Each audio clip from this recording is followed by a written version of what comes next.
Okay guys, good day and welcome to today on Princess Anu TV. In today's episode, we are going to be discussing something quite nice, but I'm discussing it because one of you in this community actually asked me the question, and I decided to go an extra mile to do the research about this. And today we are going to be talking about the differences, and I'm not actually going to say which is better, talking about the Airbus and the Boeing.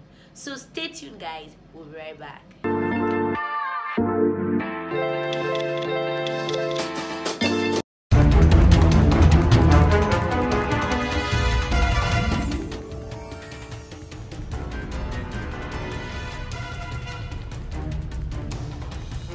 Okay guys, welcome. The first thing I would like you to know about the Airbus and the Boeing per se is how to recognize them from the outside. I want to put this disclaimer.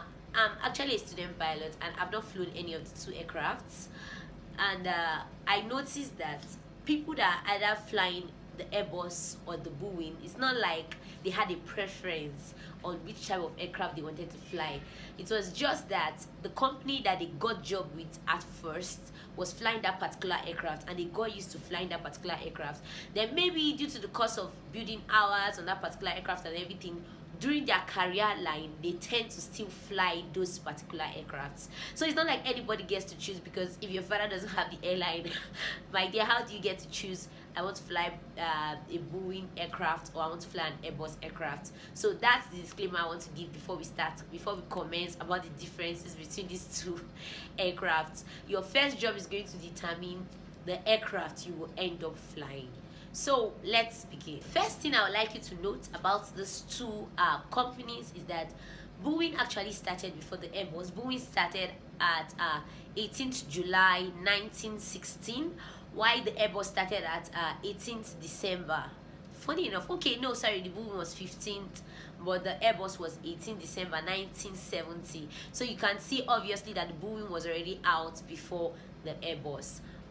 Another difference I would like you to note, an outward difference particularly, is that I got to discover that the Boeing aircrafts always have a kind of pointed nose.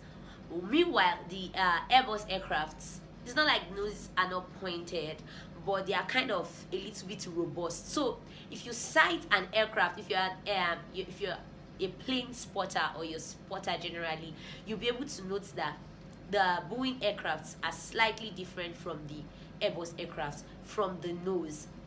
The number 3 thing also about the Boeing and the Airbus is that they are operated in different ways.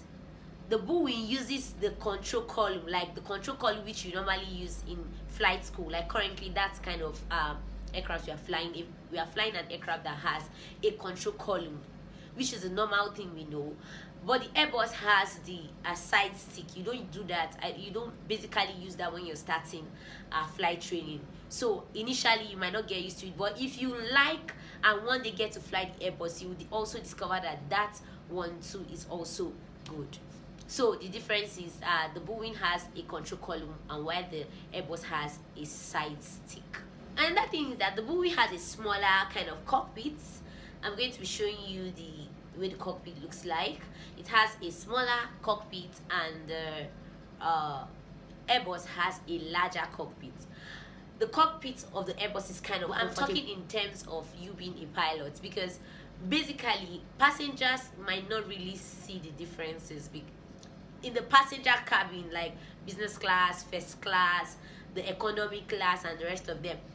There are not major differences, because different people do the designs and everything, and you determine the kind of design you want based on what your company requires. So basically you can't see these things I'm talking about, you can't see them in the passenger side. But what I'm talking about is as it concerns the flying of the aircraft, as it concerns the management of the aircraft. So I'm sorry, if you're a passenger you might not really see all these things, but if you're a pilot flying this aircraft or hoping to fly these aircrafts, those are the kind of people I'm relating to in this particular video. Sorry about that. Another very important thing as it concerns the control law of the two aircrafts, the Boeing and the Airbus, you get to discover that the Boeing aircrafts they are not fully computer controlled. like they can give, even when you put autopilot, you can still give adjustments, like also help assist do one thing or the other. But the Airbus functions just within the restricted performance of the aircraft, within the restricted manual. So you can't make corrections for the Airbus aircrafts per se, like manual corrections, because it's already programmed to function in that particular manner. Meanwhile, the Airbus, even when it's flying even when the Boeing is flying and it's on autopilot and everything, you can still make some minor corrections on it. But the Airbus is not so. And in fact, I read in one post, and the person was like, when it concerns accidents, you tend to say it's either you want the computer to kill you or you want the pilot to kill you. The computer doesn't make the final decision for the Boeing aircrafts, because the pilot still has the right to manipulate and control. Meanwhile, the Airbus, the computer tends to make the final decision for the aircraft. It feels that there will be human error, the pilot can make mistakes, and so it's dependent fully on the computer. So the pilot is just there, like, just to put in stuff, watch it, how it moves. But if in a matter of accidents, most of the time, if not all the time, the Airbus aircraft, because it's computerized, the computer doesn't allow you make those adjustments or make those manipulations. Meanwhile, the Boeing, if it gets into a pilot error, even if he feels the computer is not working well and he decides to make his own inputs, if he gets into an error, that's on the side of the pilot, not on the side of the computer, because whatever the pilot decided to do, that was what he did. So that's a major difference as concerns the control law. I would like to conclude by telling you that if you want to fly like using the control column, and you love flying using the control column, you want to make adjustment, you want to do your stuff, then the Boeing will be best for you. But if you feel okay, you just want to press computers and, you know, sit, adjust this, you know, do that kind of, you know, tush pilot flying, then the Airbus will be for you. But the both companies are nice, they are producing good aircrafts, though the Boeing, like I said, started before the Airbus, but both companies are doing something and they're doing wonderfully well.